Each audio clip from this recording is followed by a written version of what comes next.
Hi everyone, good afternoon and welcome to Meet Your Future.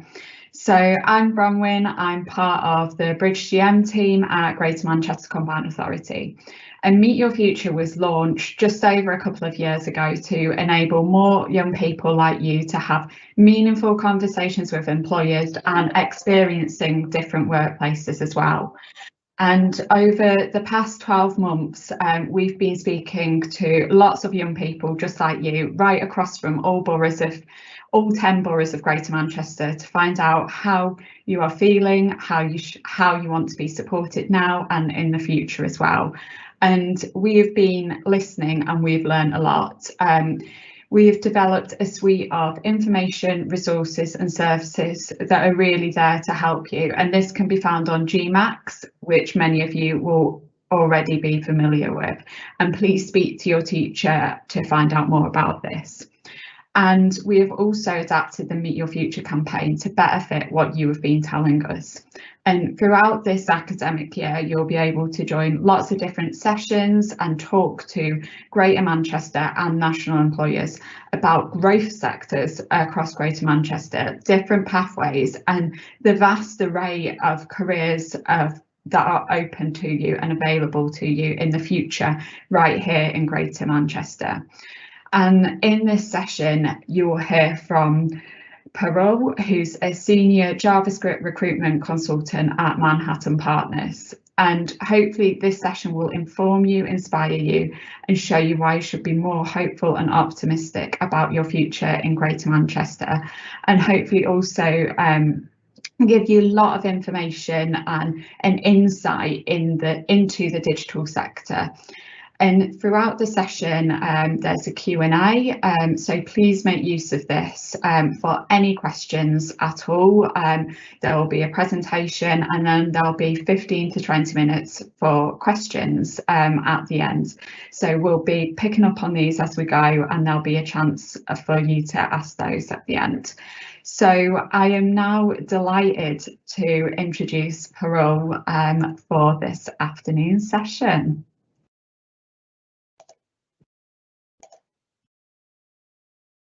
Hi, can you hear me?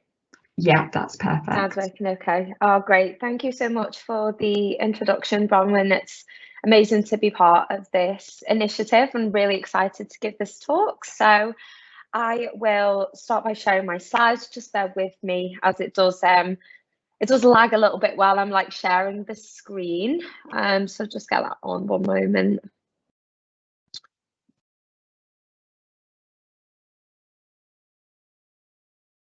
Okay, that should be all good now to share. It's the tech while you're doing remote presentations. It's always a tricky one. Oh, it's been much slower than it was just then as we were just trying to get it up. Right, almost there.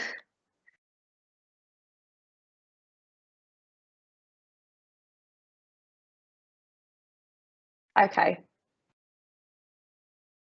So you should be able to. Can you see those slides? Yeah, all good. Okay, brilliant. Well, I'm going to get started on this presentation now. So today I'm going to be talking to you all about getting into tech.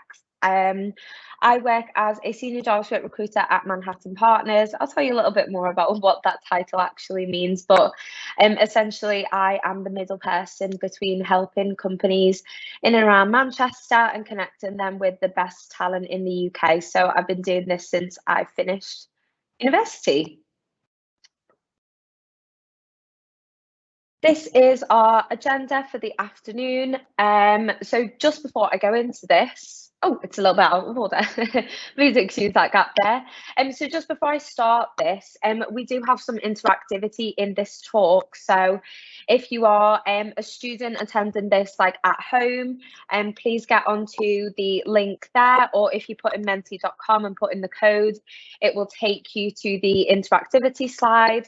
You can also scan this QR code through the camera on your phone. So if you open the camera and then just press and hold the screen where the QR code is. If there are any teachers that are running this in a classroom, I would really appreciate if you could just open it up and then input like basically the most popular answers. That will be the best way that we could do this. That will be on the next 2 slides, so don't worry if you miss it. So I'll start off with a little bit of an introduction, a little bit about me, my background, and then we'll talk about debunking the stereotypes of working in tech. Then I'll go on to why tech is an amazing industry to work in and why you should seriously consider this for a career for your future, the different types of roles, and also some of the companies that are actually in Manchester that you might not realise are actually headquartered here. There's also so many different pathways into tech, so you most certainly don't have to do a computer science degree. So I talk about a little bit like about the different routes that you can take into it. I will share some resources with you.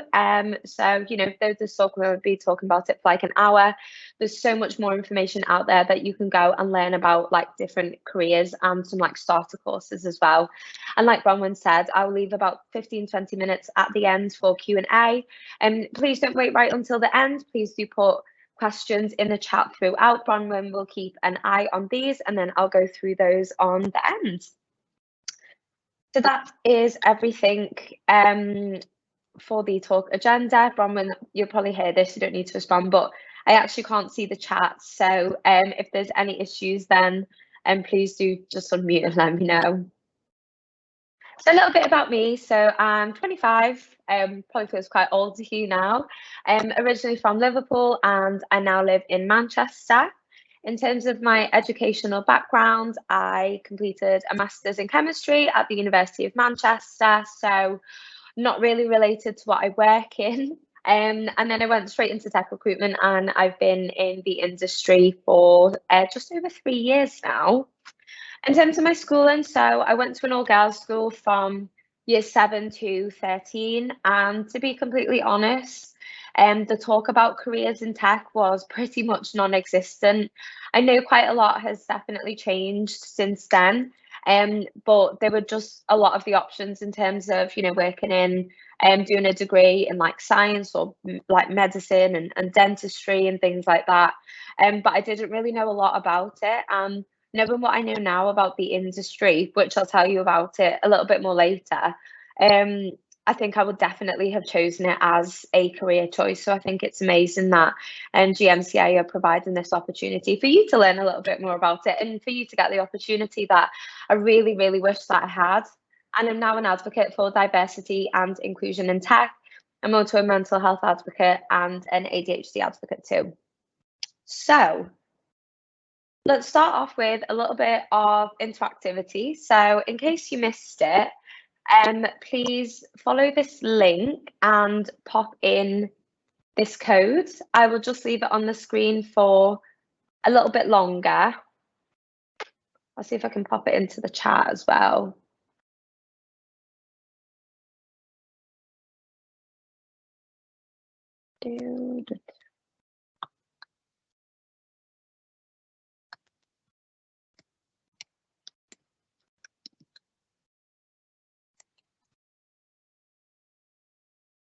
So Bronwyn, I've just put the code into the chat. So if you could share that with the participants as well, that would be lovely. I'll leave that on for another minute or two.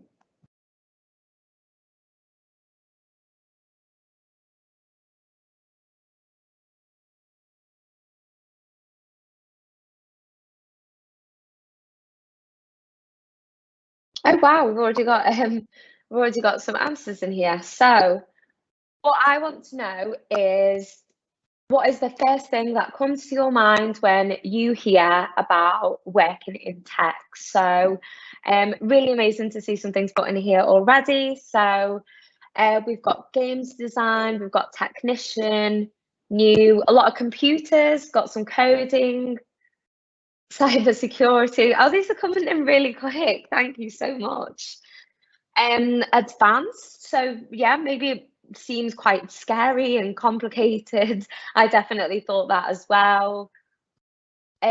Bus, train, Wigan, working with computers, programming databases, semi-relaxed environment. Okay, interesting.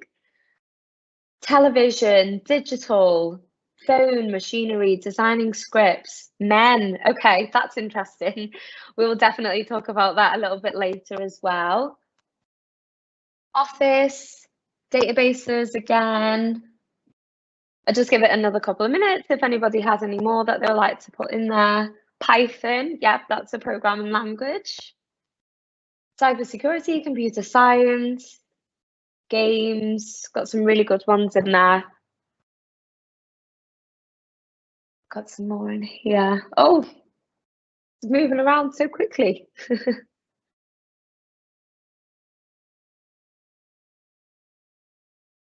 Okay. Modern website design. Okay.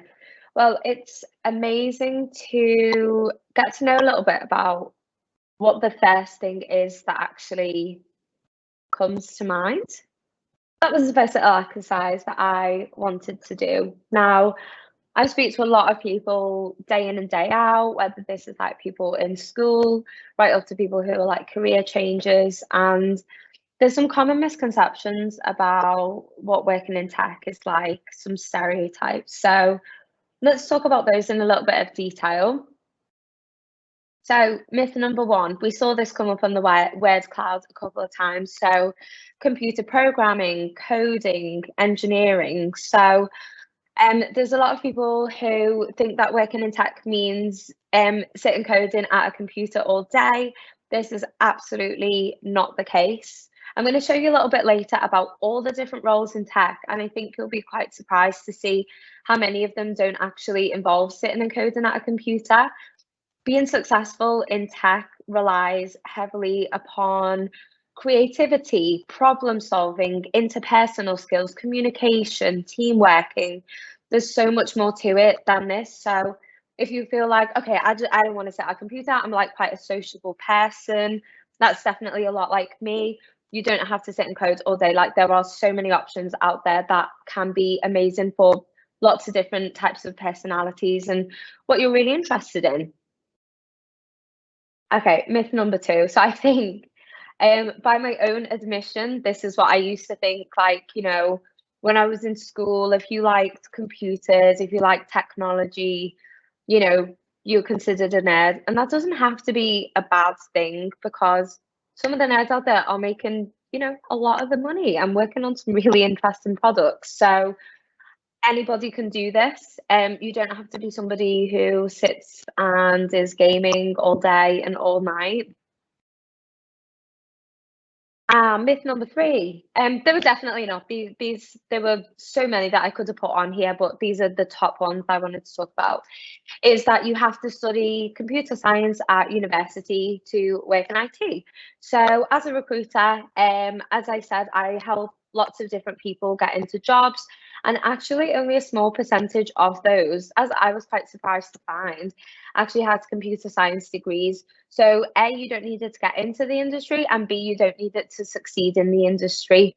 There's no correlation between the people that have the degrees and the people that are most successful in the tech industry.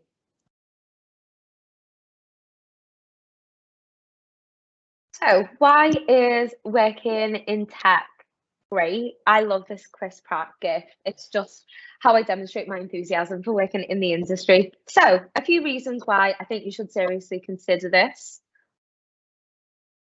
Number one, there are so many different roles suited to any person, their strengths, their passion. For example, if you're quite creative, you can work in like UX UI design. So that's basically like what you see on the front of a website or an app or a platform. So you're the person that is behind actually what this looks like. If you like working with like numbers and stats, you can go into data science. If you're really good at understanding, people, you could be a UX researcher or a product manager. There's also some absolutely incredible progression and earning potential. So I was doing some research in terms of the numbers, and I think the average salary of somebody working in tech as a broad industry was about £66,000. Currently, the average salary for somebody between the ages of 21 to 29 years old in the UK is £24,000. So there's quite a step up higher. There's so much space to grow. You can also move internally. So you can start off in one role, so you don't have to stress too much about do I want to do coding? Do I want to do data science? Like, I know so many people that have started off in one role and moved into another, especially if you work for quite a big company, and they'll give you lots of training, and you'll be able to work with other teams as well, and basically just be able to move across. So there's so many options, so you don't have to feel like you're boxed into something. So much of working in tech is genuinely just figuring it out as you go. You learn so much on the job. The support is amazing as well. Everybody just wants you to succeed. And I think one of the big ones really is flexible and remote working are a given in tech. So I'm assuming because most of you are school children, you may or may not have jobs just yet, but you probably have seen, how many of your, parents or siblings or people in your family started working from home because of COVID? Probably quite a lot. So working in tech, this hasn't actually reversed since we have come out of the lockdown. So there are a lot of industries out there which have, been remote working just because of COVID, and then decided to bring everybody back into an office. So tech jobs are some of the most flexible. They also have part-time options. You can work 4-day weeks, really flexible around families, really supportive for any kinds of disabilities, mental health, anything. It's the most considerate industry that you could probably ever really work in. And if you want to work like the dog in the gift, just working from your laptop in bed, you can absolutely do that. Nobody has a problem with it. This is one of the big ones. So build a product you know and love. So think about the apps and the websites that you use every day. So of course, I'm just thinking about the demographic here. So I obviously talked about social media. I'm guessing that's probably one of the things that you use the most. So there are people behind these actually building them. So Instagram, you've got app developers, behind the app that you're scrolling on every day. There's people that have designed it, people that are testing it. So imagine working in a team where you're building something that you use all the time. It's pretty cool. And like I said before, they're home, tech is home to some of the most supportive workplaces where people are so genuinely happy to help you and they really want you to succeed. I couldn't think of anywhere else where, people aren't out to get you. They want you to be better. They want you to earn more money. They want you to be promoted. And it's a place where anybody genuinely belongs, no matter what your background is, what your ethnicity is, where you live, where you come from. It's a place where everybody is actually welcome. So those are some of the main reasons that working in tech is an amazing industry to be in. So now let's talk about some of the roles in tech. I know this slide is a little bit text heavy, but there is, the software engineering.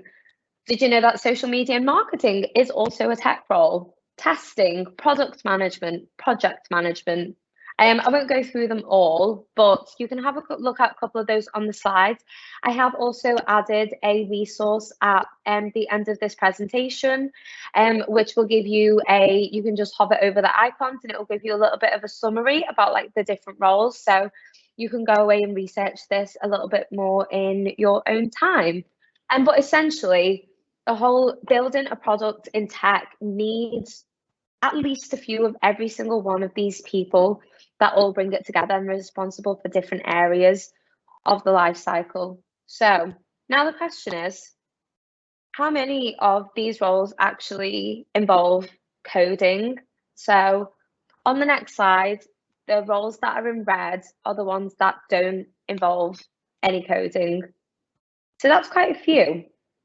So if you feel like you don't want to sit at a computer all day, there's definitely so much more that you can do. So I'd really recommend actually exploring these all. So it's not just software engineering that is in there. It's a common misconception. Some tech companies in Manchester. So you will see some company logos on this slide. I could obviously only fit so much in on the slide here, but all of these places have got offices in Manchester city centre and they're home to some of the biggest tech hubs. So Booking.com, you would use this company to book your holidays. They've got a website, they have a mobile app as well. Misguided and Boohoo, you might order like some of your clothes on here. I'm on those on a very regular basis. You know, Moonpig, where you can order like your personalized cards. AO.com, probably not something that you would use on a regular basis, but you know, your parents might be ordering like your home appliances from there. Sainsbury's for your online shopping. Jaguar Land Rover. So there's like such a variety. These are some of the big names as well, but I wanted to put ones that you would actually recognize. But the tech industry is growing so much, and so many more companies are choosing Manchester as their home because there's so much great tech talent here. So I didn't want to put too many that you didn't know, but there's also so many startups. So if you want to work for like a smaller company, you can work in fintech. Health tech is a massively growing industry as well. So you might have used like the NHS app to show your like COVID vaccination status. There's teams around the north that were responsible for actually building that.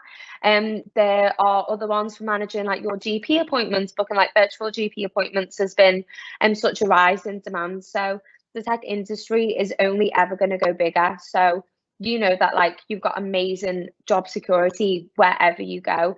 There's very few industries that actually have such a big skills shortage than tech does. So if there's a great time to get in there, it's definitely in the next few years. Okay, so pathways into career in tech. So as I touched upon in some of the earlier slides, a degree in computer science is absolutely not essential for getting a degree in tech. I have seen so many people succeed in what they're doing without actually having a degree. You could have a computer science degree or a related one, you like maths or like physics or like chemistry or something like me.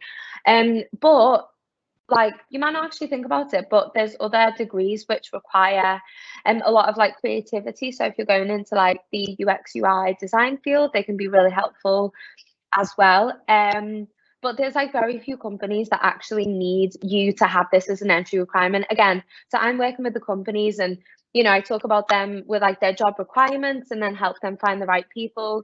99% of hiring companies that I work with don't actually ask you for a degree in computer science. So some of the other routes that you can take, which I'm sure, you know, GMCI and your teachers will talk to you a little bit about, and you can do apprenticeships. So this is an amazing way to get, you know, straight onto the career ladder.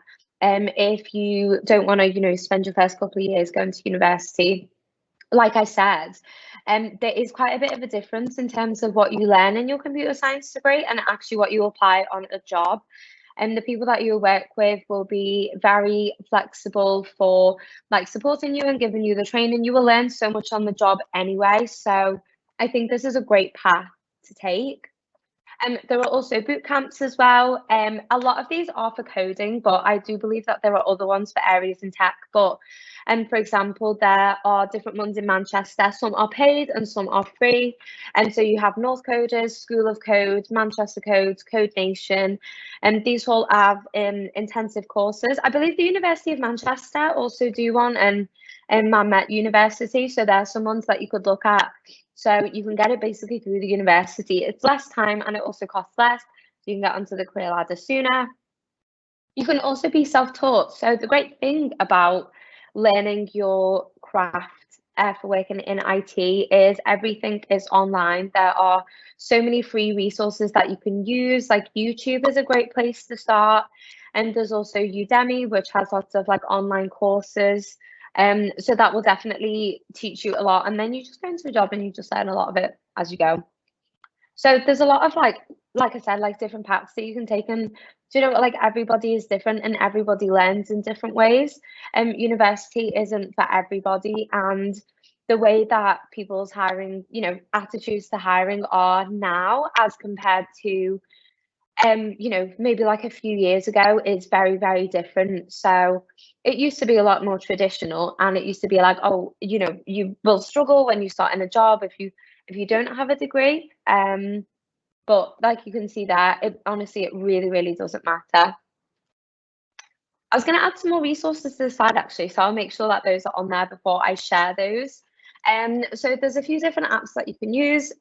So if you wanted to try learning coding for free, there's the Grasshopper app, and there's also Code Kingdom. So you can build, I don't know a lot about Roblox actually, but this was recommended to me by a guy who is teaching his daughter like some like tech stuff outside of school.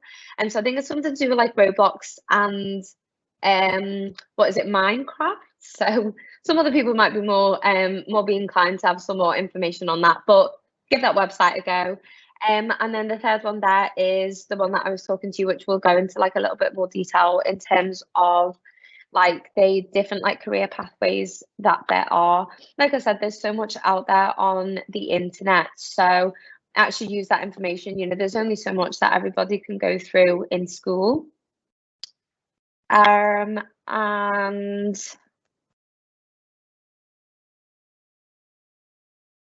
25 minutes went very, very quickly. So that is a little bit of an introduction about what working in tech could be like. So I will leave that there. Oh, I almost forgot about this. Hold on.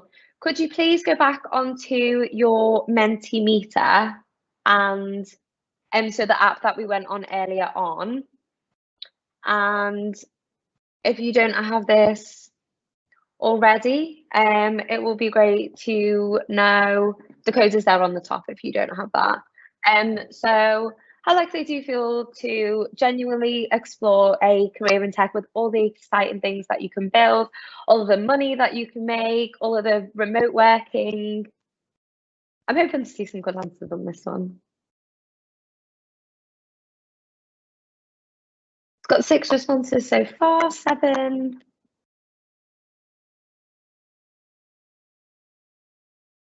And I'm sure there's lots of questions, so we'll have plenty of time to go through those in a moment. We've got some not sures, got some highly likelies. I hope I've been able to do a little bit of convincing for you. So got about 16 in there so far. Give it a couple of minutes. I think there's about 27 before.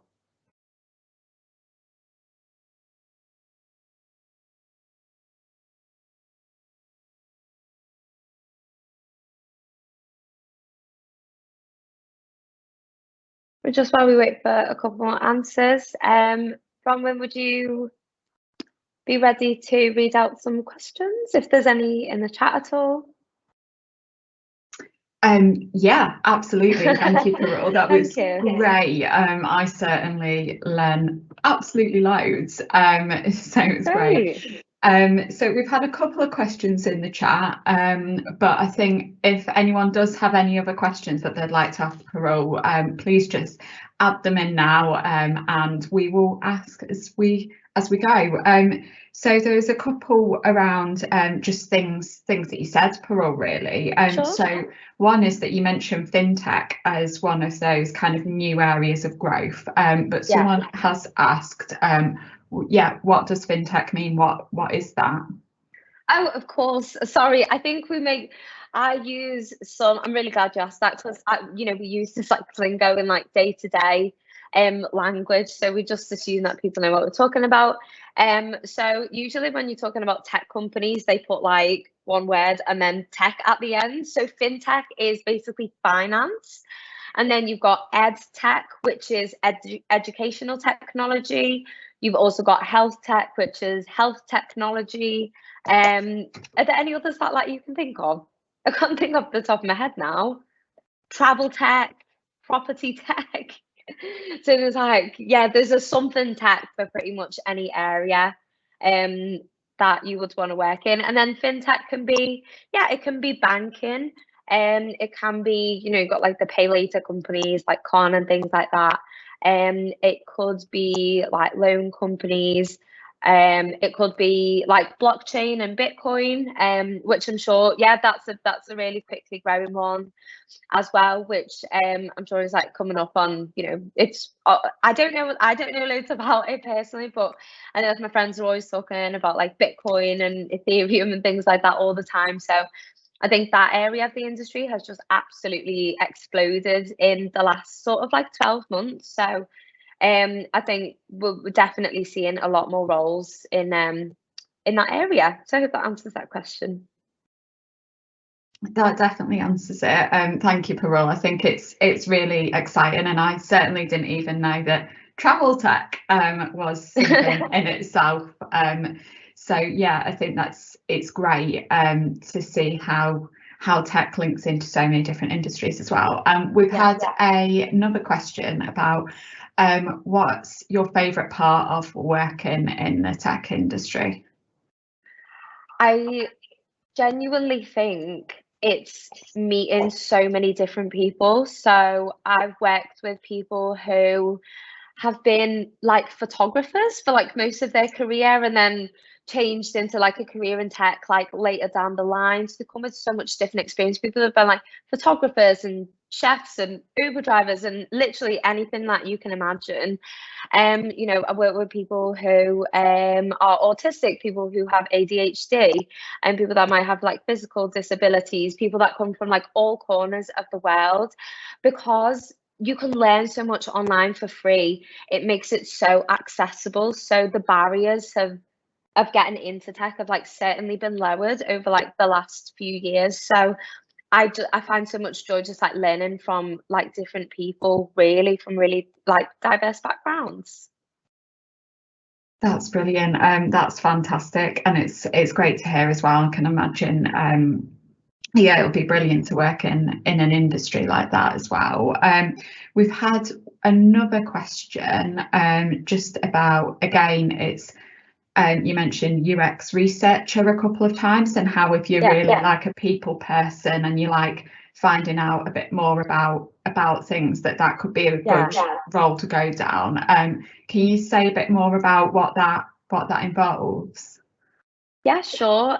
So basically, so UX research isn't actually like an area that like I work in, but I do know a little bit about. But essentially what their job is to work with the users and see, kind of like the workflow, like when you're looking at like a website or an app, is like, okay, if I like hover over this button, like what does it actually do? Like, where do we want this to like take us? What are people like less likely to like click on?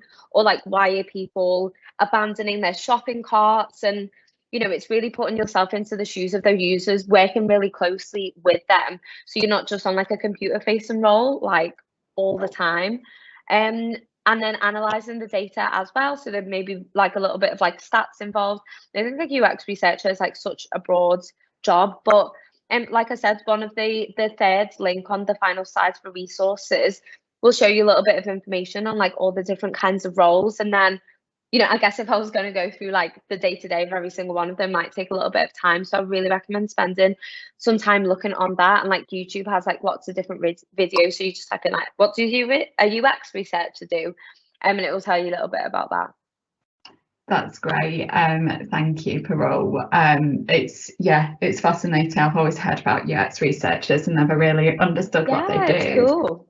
It's very cool, yeah. And I think, as you've touched on a few times, the great thing about tech as well is there's so many kind of options and links out there, and opportunities to find out more as well. And if you look on GMAX too, there's a lot of information on there as well. You can research different careers on that. So that was all the questions we've had so far. I think if we give it a couple of minutes and see if anyone has we'll do a final call for questions as well. I mean, you're more than welcome to ask anything if there's something that you think maybe didn't go into enough detail on or didn't touch on. I think